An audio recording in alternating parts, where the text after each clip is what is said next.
entre amigos y ha llegado un momento de misterio. Le vamos a dar la bienvenida al profesor Miguel Enrisi. ¿Cómo estás, Miguel? ¿Bien? Buenas noches, Analía, buenas noches a todos los televidentes. Bien, feliz de estar compartiendo nuevamente este Hacía mucho que no nos veíamos. Hacía mucho y siempre tengo anécdotas muy buenas, así que recién recordamos atrás de cámara una que me divertí mucho y es genial cada vez que vengo. Muy bien. Bueno, Miguel, hace mucho que no nos veíamos, pero la actualidad ameritaba un encuentro. Ha pasado un hecho, no sé cómo denominarlo, raro, paranormal en el hospital, domingo en la noche. Hay 6 testigos de un evento muy extraño que sucedió en una de las habitaciones, en el internado precisamente, del hospital, en la parte de mujeres. 4 internadas, 2 acompañantes, empezaron a sentir ruidos extraños, movimientos de las mesas de luz, se descendió una cama. Bien. ¿Qué pasó? Esto, Ana, es mucho más normal de lo que uno cree. ¿Sí? Lo que pasa es que hoy se visibilizó ante la gente, ante la opinión pública, pero esto viene ocurriendo desde hace mucho tiempo sin que lo digan. ¿En el hospital? En varios lados, dentro de ellos el hospital, sí, por supuesto. Sí. A mí me han ido a consultar varias veces. Lo que pasa es que el hospital es un lugar de tránsito, entonces nadie se compromete en decir, bueno, a ver, che, esto está contaminado, liberémoslo, limpiémoslo, porque en realidad le puede pasar lo otro. ¿Qué hago?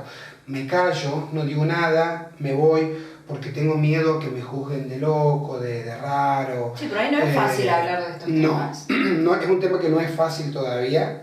Y yo creo que en este caso se habló porque eran 6 personas. Yo creo que en este caso, lo mismo, escucharon yo creo que en este caso se habló porque fue más allá de lo que hacía siempre. ¿Qué quiero decir con esto?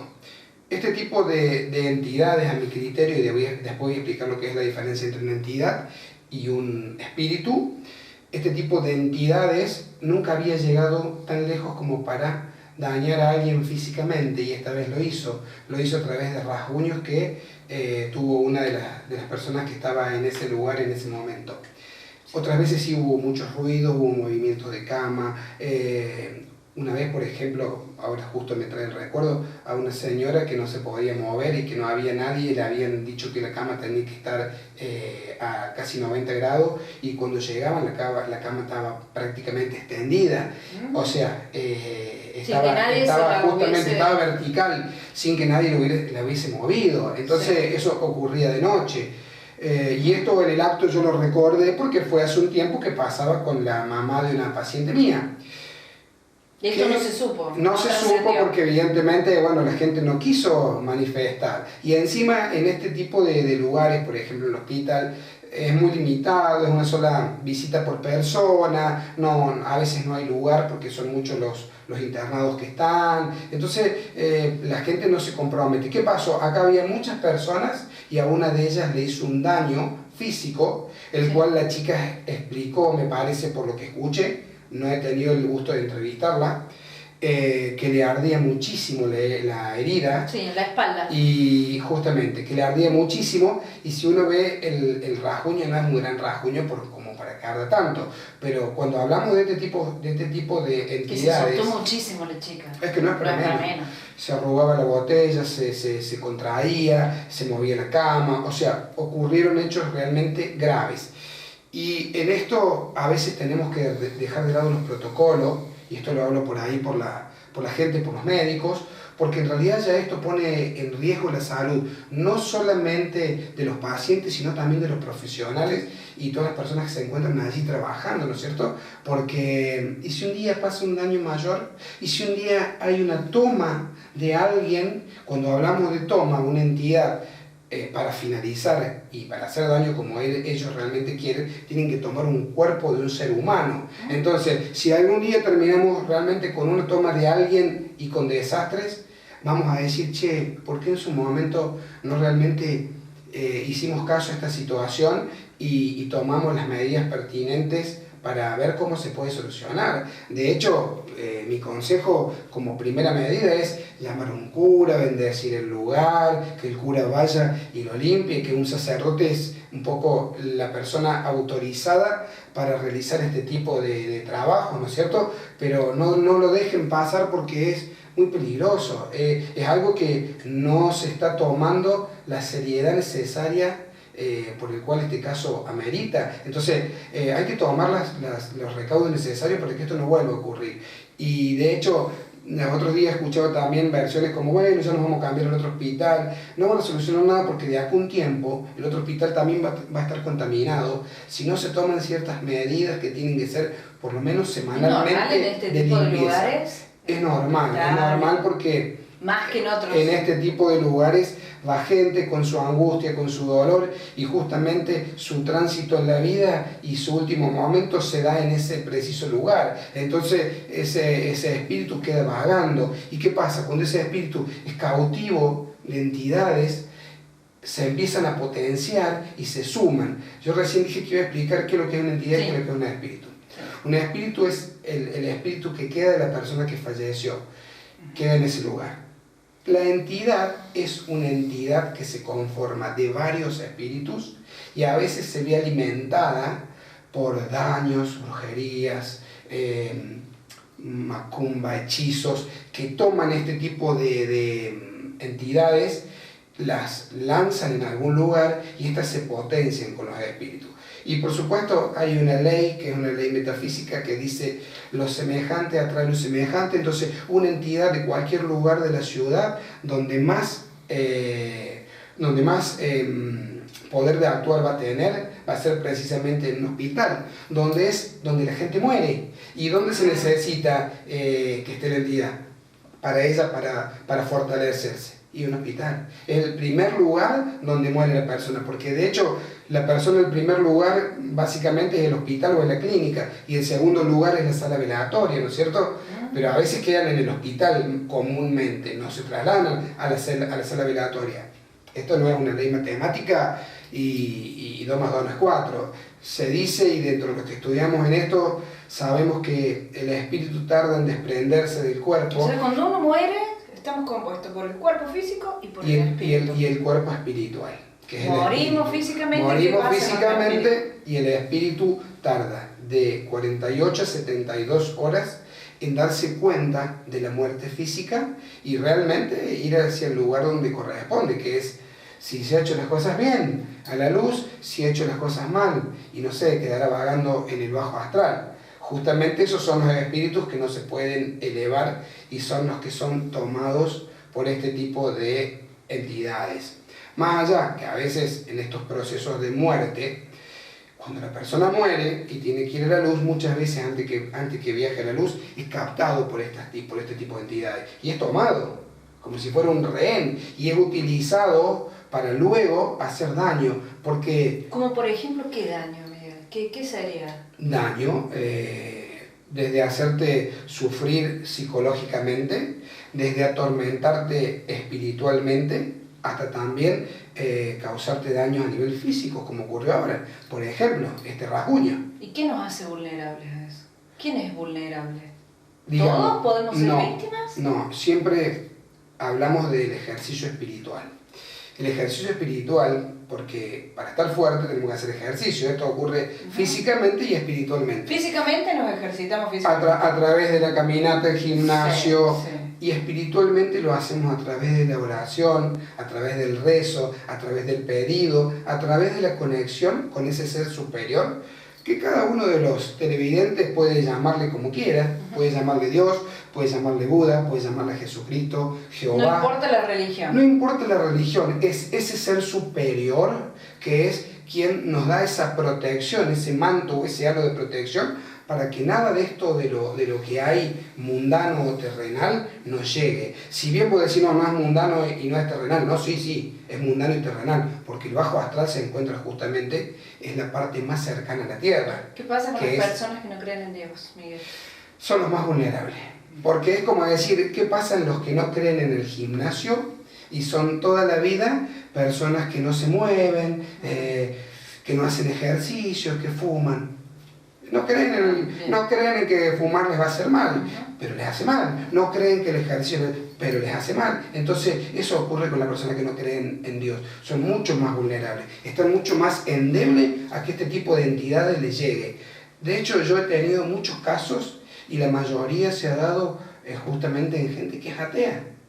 Y voy a decir, ¿cómo pueden llegar a alguien que aparentemente trabaja con energía y que trabaja con los seres superiores y que cree fehacientemente o fervientemente en Dios?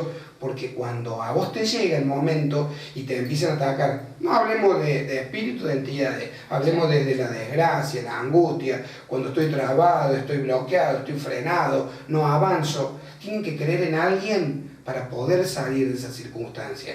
Porque si no creen en nada, terminan hundidos en su misma tristeza espiritual que ellos tienen. Es muy difícil y es algo que deberíamos utilizar varios programas para poder charlar, que es el tema de no creer en Dios. Yo siempre digo que en algún momento de tu vida Dios llega y te hace creer. Porque a veces gente que no ha creído en Dios durante toda su vida, en sus últimos minutos, cuando se está dando cuenta, porque según dicen que nos damos cuenta, ahí en ese momento se vuelven creyentes en Dios, ¿te das cuenta? Después pasa lo que pasa y el espíritu tiene que lograr ese desapego del cuerpo físico, que es lo que yo te decía recién, tarda un determinado tiempo, que no es tan fácil. Pero la mejor manera que ese desapego se produzca es cuando uno se va en paz, habiendo cumplido espiritualmente, habiendo cumplido haciendo las cosas bien, porque no es solamente creer en Dios, fortalecerse en Dios y después salir a joder gente, ¿te das cuenta? No, sí, porque sí. En realidad siempre los que creemos en Dios... el pecho en la iglesia y no después... sirve, no sirve. Dios, hoy tuve un paciente justamente porque tenía mi día de consulta y me contaba este hombre, dice que él había estado en la cárcel y que el estar en la cárcel y estar tan solo y sentir tantas cosas que había pasado lo hicieron creer fervientemente en Dios. Y me dice, Miguel, yo salí de la cárcel hace 8 años y a veces dice, estoy muy mal económicamente, dice, y por ahí tengo miedo de hacer las cosas mal. Pero yo sé que, aunque no me vea nadie, me dice, Él me está viendo. Entonces por eso voy a hacer las cosas bien y yo vengo a pedir que me ayude, que tenga trabajo, que tenga salud, que tenga bienestar y que pueda estar bien con mis hijos. Y fíjate vos lo que me dice. Yo me corregí fundamentalmente porque aprendí a conocer a Dios y porque también dice, le temo a Dios en el sentido de que todo lo que uno hace vuelve. Y tengo mis hijos y no quiero que mis hijos sufran lo que yo sufrí. Entonces digo, qué gran lección que está dando este hombre, ¿no? Que todos a nivel consciente o inconsciente llegamos a la misma conclusión. Dios no es castigador, yo siempre lo digo. Dios nos dio el libre albedrío.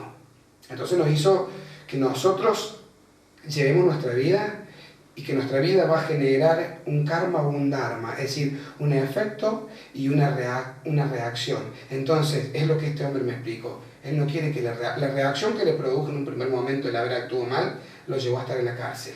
Ahora no quiere más esa reacción. Hoy quiere vivir libremente. Y fíjate vos que aún con todas las necesidades que tiene, un hombre muy, pero muy pobre, las cosas las está haciendo muy, pero muy bien. Perfecto.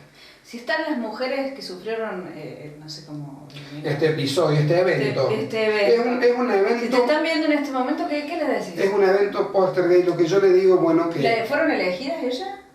No, yo creo que fue al azar, porque de hecho yo creo que Dios nos elige y el contrario a Dios, que yo soy siempre de no nombrarlo, no nos elige. Entonces, yo no sé si fueron elegidas, no, yo no creo.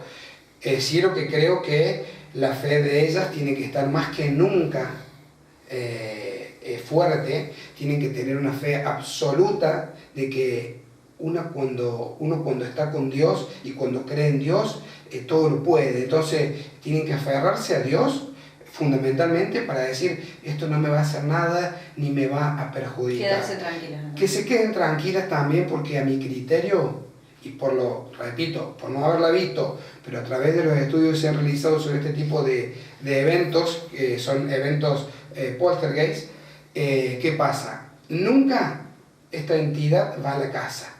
La entidad queda en el lugar en el cual fue el episodio. O sea, en este caso, lamentablemente va a quedar en el hospital, ¿no es cierto? Que no tengan miedo en sus casas ahora. A su vez, lamentablemente va a quedar en el hospital, pero gracias a Dios no va a la casa de ellas. Esto quiero decir.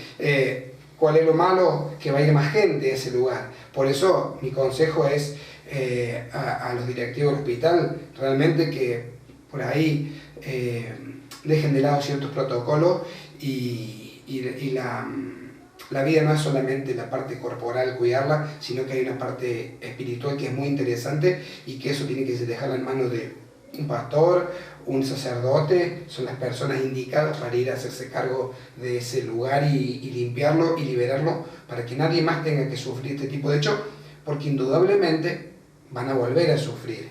No sé si ustedes recuerdan... ¿Hasta dónde tiene poder una entidad, como decís? La entidad... Porque una cosa es que se muevan determinados muebles y otra cosa es el rasguño que sufre. Sí, una entidad tiene mucho poder. Si vos me decís qué poder tiene hasta de matar, sí tiene poder matar. ¿Sí? Ha habido muertes en cárceles por entidades, ha habido muertes en lugares, por ejemplo, donde se han hecho, no sé, desde el juego de la copa hasta cualquier tipo de invocación. Porque de repente, cuando vos invocas un espíritu, a veces se te mete una entidad en ese canal y son portales dimensionales. Y esto, y no lo quería dejar pasar, fue justamente en víspera de que el día 11 se abrió un portal dimensional muy importante por el tema de las estrellas, de un proceso astral que se dio, y se abrió un portal dimensional muy fuerte, que es muy fuerte para lo bueno, pero muy fuerte para lo malo. Los portales son aprovechados por los seres de luz, pero también son aprovechados por los seres de la oscuridad. ¿Qué significa que se abre un portal? Significa que por el paso de dos estrellas, sí, que toman distintos rumbos y en esas coordenadas que se alinean, ¿no? La verdad yo no soy un astrólogo ni soy la persona indicada, pero cuando se alinean o se encuentran, producen a nivel energético una puerta o un portal. Ese portal es una salida de luz. Si bien se cree que ese portal era un portal sumamente positivo y venía un poco a limpiar todas las grandes cantidades de energía negativa que hay hoy sobre la Tierra, hoy estamos viendo que los problemas son generalizados. Sí. Hoy tenemos problemas de conflictos sociales en Chile, en Bolivia, en Haití, conflictos muy graves en Ecuador, en Siria, en todos lados hay. ¿Te das cuenta? No es casual. En Haití hace años que viven un conflicto social luego del terremoto y todo. Pero son lugares que van conflictuando. Entonces decía que este portal venía un poco a limpiar toda esa gran carga de energía negativa que existe. La gente hoy se ha puesto que no aguanta más el uno al otro, ¿te das cuenta? Es decir, está muy irascible ante cualquier cosa que no le gusta, ya reacciona mal, reacciona a los golpes. Entonces este portal venía como a traer luz y de repente pasa esto. ¿Qué quiero decir? Esto se puede haber visto cuantificado o magnificado justamente en víspera de este portal, porque fue la noche anterior. Decían que el portal, la apertura era el 11 del 11 del 11 a las 11:11. Sí. Numerológicamente. Ahora, en un error mínimo son 12 horas. Claro. Y esto pasó la noche anterior. Sí, entonces yo lo puedo identificar o correlacionar con esto que ocurrió con este portal, porque de hecho es lo que cuando empezamos el programa yo le dije, nosotros este tipo de hechos lo hemos tenido a menudo, pero nunca tuvimos una agresión física. Claro, por eso te preguntaba la primera vez, y es como decimos en derecho sienta precedente, ¿no es cierto? Que ya hizo daño a alguien. Ojo, esto hay en muchos lugares que ha hecho daño y que ha hecho daños realmente grandes, una entidad. Que una cosa es una entidad por sí misma, como fue en este caso, porque no tomó nadie, y otra cosa es una entidad tomando un cuerpo. Porque muchas veces, ante diversos homicidios que han ocurrido, se entiende que han sido tomados por entidades. No sé si recuerdan ese caso muy famoso de las dos hermanas que mataron al Papa, sí, y que ninguna de las dos recordaba nada. Y ellas estaban presas de una secta satánica.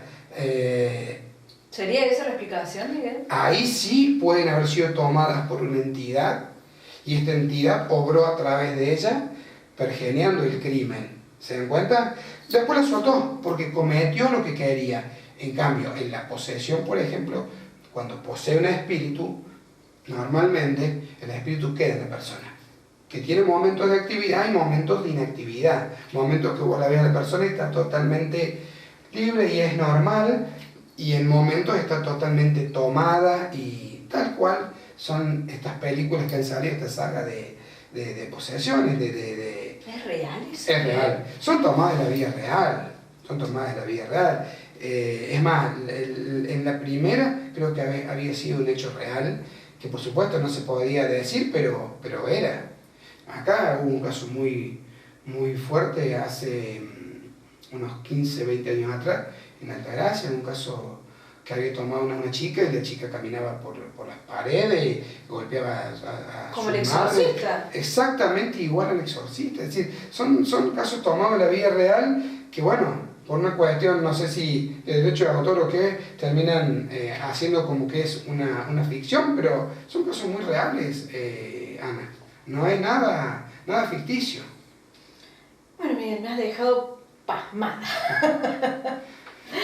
Muchas gracias. Bueno, Miguel. gracias a vos. Gracias. Un saludo a todos los televidentes y decirle a esta gente que les llevemos tranquilidad, que recen mucho, que oren, que vayan a hablar con su cura, su pastor.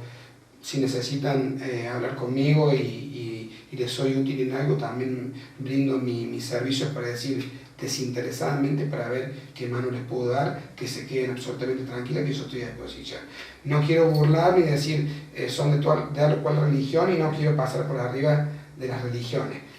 Si ellos no tienen religiones y necesitan o tienen confianza en que yo les ayude, encantado de la vida. Y si no, que charlen con las personas de cabecera que ellos normalmente ven. Bueno, muchas gracias, Miguel. Gracias a vos. Hasta la próxima. Hasta la próxima. Continuamos con más Café entre Amigos después de la pausa.